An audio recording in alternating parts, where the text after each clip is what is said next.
bad anymore, does it? So when I started feeling sorry for myself as being the only African American in the top 10 ranked PhD program in criminology at the University of Delaware, it's like, why me? Why I'm always in these positions? I know why. Because you prepared me for it. NAACP. Not just black.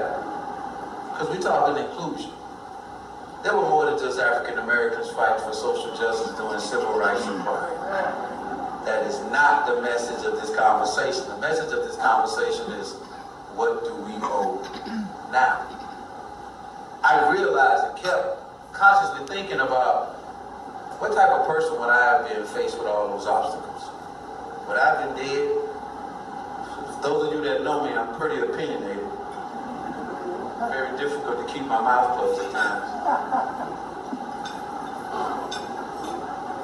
So I tried to visualize and become an older quarterback, which is my grandfather's name. Second grade education, used to clean up the floors of the body shop before he was fortunate enough to go get an opportunity to work on land, and then he brought his children to come work with him. My grandfather ended up buying the first house in a neighborhood that was predominantly white.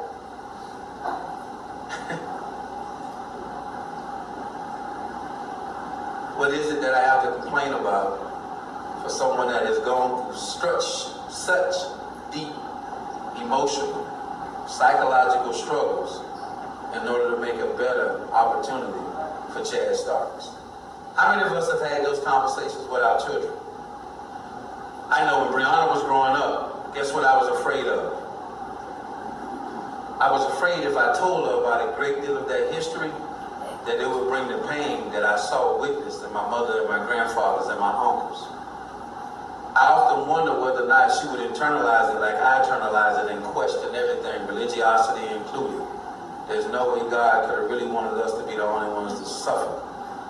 I'm confused. That didn't feel good at night, going to bed where no one could offer any answers or solutions. I didn't want Brianna to have the same. Brianna was fortunate enough to be raised as a middle to upper class young lady.